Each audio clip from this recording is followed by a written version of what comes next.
Hello dear learners, my name is Anubhuti Pandey. आज हम start करेंगे एनिमल किंगडम। एनिमल किंगडम में सबसे पहला किंगडम हम पढ़ेंगे किंगडम पॉरीफेरा। तो जो किंगडम पॉरीफेरा है उसके मेंबर्स को हम कहते हैं स्पॉन्जेस। जैसे कि आप यहाँ पर डायग्राम में देख सकते हैं कि कितने सारे स्पॉन्जेस के एग्जाम्पल हैं। जैसे कि स्पॉन्जिला स्पॉन्जिला है हमारा फ्रेश वाटर स्पंज। वैसे ही होता है ल्यूकोसोलेनिया। ल्यूकोसोलेनिया स्मॉलेस्ट स्पॉन्ज है। और आपको पता है कि हम स्पॉन्ज को गिफ्ट की तरह भी यूज कर सकते हैं। जापान में एक स्पॉन्ज होता है जिसे कहते हैं यूप्लेप्टा, जिसे हम ब्राइडल गिफ्ट की तरह यूज करते हैं जापान में। इसे हम वीनस फ्लावर बास्केट भी कहते हैं। तो चलिए जानते हैं स्पॉन्जेस के बारे में। जो फाइलम है पॉरीफेरा उसमें आते हैं स्पॉन्जेस। और जब जूलॉजिस्ट स्पॉन्जेस की स्टडी करते हैं तो उस ब्रांच को हम कहते हैं पैराजूलॉजी। ये जो स्पंजेस होते हैं ये एक्वाटिक भी हो सकते हैं। ये मोस्टली तो मैराइन होते हैं पर कुछ स्पॉन्जेस फ्रेश वाटर में भी हमें मिलते हैं। ये जो स्पॉन्जेस होते हैं ये कॉलोनी में रहना पसंद करते हैं। इनकी बॉडीज में काफी सारे पोर्स प्रेजेंट होते हैं। जो वाटर है, वाटर की एंट्री एक स्मॉल पोर से होती है जिसे कहते हैं हम ऑस्टिया। और जो वाटर एग्जिट करता है स्पॉन्ज की बॉडी से लार्ज ओपनिंग के थ्रू जिसे कहते हैं ऑस्क्यूलम। जो स्पॉन्जेस है इनकी बॉडी इरेगुलर होती है, यानी कि इनकी बॉडी का कोई शेप नहीं होता, ये एसिमेट्रिकल होती है। पर इसके कुछ एक्सेप्शन भी हैं, जैसे रेडियली सिमेट्रिकल होते हैं कुछ स्पॉन्जेस जैसे कि sycon and leucosolenia. Sponges primitive organisms हैं। ये मल्टी सेलुलर होते हैं, इनकी बॉडी में कोई भी सिलम प्रेजेंट नहीं होता, इसलिए इसे हम एसिलोमेट एनिमल्स कहते हैं। स्पॉन्जेस में जो लेवल ऑफ ऑर्गेनाइजेशन होता है वो होता है cellular level of organization. Sponges की जो बॉडी है वो दो लेयर्स में डिवाइडेड होती है, outer layer and inner layer. जो आउटर लेयर है उसमें दो तरीके के सेल्स पाए जाते हैं। जिन आउटर लेयर को हम बोलते हैं पिनाकोडर्म्स।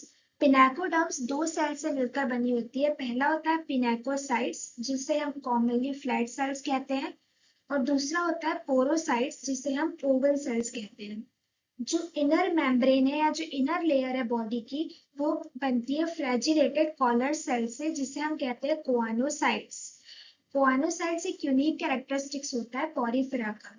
इन दो लेयर्स के बीच में, आउटर और इनर लेयर्स के बीच में जिलेटिनस मटेरियल होता है जिसे हम कहते हैं मेसेनकाइम, जिसमें अमीबोइड सेल्स प्रेजेंट होते हैं, यानी अमीबा शेप के सेल्स प्रेजेंट होते हैं। ये जो सेल्स है ये दो तरीके के हो सकते हैं। पहला होता है स्क्लेरोब्लास्ट सेल और दूसरा होता है आर्कियोसाइट सेल। जो स्क्लेरोब्लास्ट सेल है ये स्केलेटल एलिमेंट फॉर्म करते हैं स्पंजेस का। और जो आर्कियोसाइट सेल्स है उनके पास टोटीपोटेंसी होती है, वो टोटीपोटेंट सेल्स होते हैं, यानी कि वो जो जर्म सेल्स है वो बना सकते हैं जैसे कि ओवा और स्पर्मेटोजोआ। जो बॉडी वॉल है स्पंजेस की, वो एक सेंट्रल कैविटी को कवर करके रखती है, एनक्लोज करके रखती है। वो जो सेंट्रल कैविटी इसकी बॉडी में प्रेजेंट होती है उसे हम कहते हैं स्पॉन्जोसील। आइए कुछ और फीचर्स के बारे में जानते हैं। जो स्पंजेस होते हैं उनके पास एक कैनाल सिस्टम होता है या फिर वाटर ट्रांसपोर्ट सिस्टम होता है। ये स्पंजेस का जो एक यूनिक फीचर है। इसमें वाटर, जैसे कि हमने पहली स्लाइड में देखा था कि वाटर एंटर करती है ऑस्टिया के थ्रू, फिर वो स्पॉन्जोसील में जाती है और वाटर बाहर चली जाती है ऑस्किलम के थ्रू। जैसे कि आप इस डायग्राम में देख सकते हैं, ये है ओपनिंग जिसे कहते हैं ऑस्क्यूलम। इसके बाद आता है मेसेनकाइमल सेल जो दो लेयर्स के बीच में प्रेजेंट होता है। कोआनोसाइटिक लेयर जो कि इनर लेयर होती है। और ये बीच में आपको कैविटी दिख रही है, इसे कहते हैं स्पॉन्जोसील। जो स्पॉन्जोसील है वहां पर वाटर ऑस्टिया के थ्रू एंटर करती है, फिर वाटर जो बाहर चली जाती है ऑस्किलम के थ्रू। जो पाथवे है वाटर ट्रांसपोर्ट का, ये वाटर ट्रांसपोर्ट कैनाल सिस्टम का काम क्या होता है, फूड को गैदर करना यानी न्यूट्रिशन प्रोवाइड करना, रेस्पिरेटरी एक्सचेंज और वेस्ट रिमूवल का काम भी इस सिस्टम से होता है। जो इनर लेयर होती है जो कोआनोसाइट सेल की बनी होती है वो स्पॉन्जोसील और कैनाल की लाइनिंग करती है, उसकी लाइनिंग के लिए यूज होती है। जो फ्लैजिला, इनके पास फ्लैजिला भी होते हैं, जो फ्लैजिला की बीटिंग है उसी से वाटर करंट जो है मेंटेन रहता है स्पंजेस की बॉडी में। ये होलोजोइक न्यूट्रिशन, इनका फॉर्म ऑफ न्यूट्रिशन होलोजोइक होता है। डाइजेशन इंट्रासेलुलर होती है और इनके पास फूड वैक्यूल्स प्रेजेंट होते हैं। फूड वैक्यूल्स भी गोनोसाइट्स में प्रेजेंट होते हैं। जिनका स्केलेटन है वो इंटरनल होता है। स्केलेटन में कैल्सेरियस पिक्यूल्स होते हैं, यानी कि जो स्केलेटन है वो कैल्शियम और सिलिका से बनी होती है, या फिर जिसे हम स्पॉन्जिन फाइबर भी कहते हैं। ये जो स्पॉन्जिन फाइबर है ये मेसेनकाइम में प्रेजेंट होती है। स्पॉन्जिन फाइबर एक तो वो कैल्शियम और सिलिका से बनी होती है। वो दो तरीके के सेल से बनी होती है स्पॉन्जिन फाइबर। पहली होती है स्क्लेरोब्लास्ट सेल्स जो कि स्पिक्यूल सिक्रेट करती है। स्पिक्यूल जो है वो स्पाइन लाइक स्ट्रक्चर होते हैं जो कि स्पंजेस को प्रोटेक्ट करके रखते हैं। दूसरा सेल होता है स्पॉन्जियोब्लास्ट। ये दोनों मिलकर स्पॉन्जिन फाइबर्स बनाते हैं।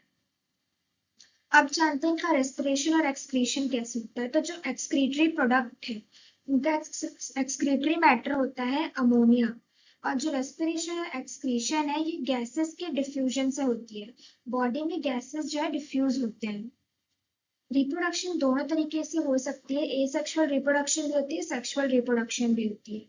जो एसेक्सुअल रिप्रोडक्शन होती है वो बर्डिंग या फिर फ्रेगमेंटेशन के फॉर्म में हो सकती है। इनमें जो बर्ड्स होते हैं, बर्ड्स को हम कहते हैं गैम्यूल्स, और गैम्यूल्स के अंदर प्रेजेंट होते हैं आर्कियोसाइट्स।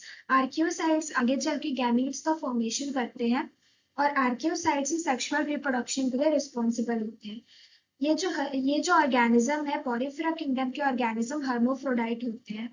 इनमें इंटरनल फर्टिलाइजेशन होता है और क्रॉस होती है ड्यू टू प्रोटोगाइनिस। प्रोटोगाइनिस कंडीशन का मतलब जो फीमेल पार्ट है या फीमेल पहले डेवलप होगी उसके बाद फिर मेल डेवलप होगा। हर्मोफ्रोडाइट ऐसी कंडीशन है जिसमें सिंगल ऑर्गेनिज्म में मेल और फीमेल पार्ट्स दोनों प्रेजेंट होते हैं। जो डेवलपमेंट है वो इनडायरेक्ट होती है। इसमें लार्वल स्टेज होता है। लार्वा जो है मोर्फोलॉजिकली डिस्टिंक्ट होता है एडल्ट से। As you can see here in the slide, उनमें सबसे पहले ओवा और स्पर्मेटोजोआ का फॉर्मेशन होता है। इनके केस में हम ओवा और स्पर्मेटोजोआ को आर्कियोसाइट्स कहते हैं। फिर फर्टिलाइजेशन होता है जो कि इंटरनल होता है, जो मोस्टली वाटर करंट के थ्रू होता है। वाटर करंट के प्रेजेंस में फिर जायगोट बनता है। जायगोट में क्लीवेज होता है, और जो क्लीवेज के बाद हमें लार्वा दिखती है। तो लार्वा दो तरीके की लार्वा हो सकती है। एक होती है एम्फीब्लास्टुला और दूसरा होता है पैरेन्काइमेला लार्वा। ये जो लार्वा है ये ऑस्किलम के थ्रू, जो लार्ज ओपनिंग है ऑस्किलम के थ्रू ही बाहर चले जाते हैं और एडल्ट स्पॉन्जेस का फॉर्मेशन होता है। स्केलेटन के बेसिस पे हम 3 क्लासेस में पॉरीफेरा को डिवाइड कर सकते हैं। पहली क्लास होती है कैल्सेरिया, दूसरी होती है हेक्सानेलिडा और थर्ड होती है डेस्मोस्पोंजिया। जो कैल्सेरिया है इनके पास जो स्केलेटन है वो कैल्शियम से बना होता है। कैल्सेरियस पिक्यूल्स, पिक्यूल्स जो स्पाइन जैसे दिखते हैं स्ट्रक्चर होते हैं उनको बोलते हैं स्पिक्यूल्स, जो कैल्शियम से बनता है। फिर होता है हेक्सानेलिडा, इनमें 6 रेड सिलिशियस पिक्यूल्स यानी सिलिका से इनके पिक्यूल्स बनते हैं जो 6 रेड होते हैं। इनको हम ग्लास स्पॉन्जेस भी कहते हैं। फिर डेस्मोस्पोंजिया होते हैं जिनके पास 1 या 4 रेड सिलिका के पिक्यूल्स हो सकते हैं जो स्पॉन्जिन फाइबर बनाते हैं। जो कैल्सेरिया है ये रहते हैं शैलो वाटर में, यानी पानी के काफी अंदर मिलते हैं, मराइन होते हैं और डीप वाटर में मिलते हैं। जो सेकंड क्लास है इसके ऑर्गेनिजम्स भी मराइन होते हैं और डीप सी में मिलते हैं। थर्ड क्लास के भी जो मराइन ऑर्गेनिज्म है मराइन और फ्रेश वाटर स्पॉन्जेस होते हैं। इनके एग्जाम्पल्स आप देख सकते हैं जिस तरीके से टेबल में दिया हुआ है। So this was all about first kingdom, that was kingdom Porifera. I hope you like this video, and if you enjoyed this lecture, please like, share and subscribe to Spindle Classes. Thank you so much.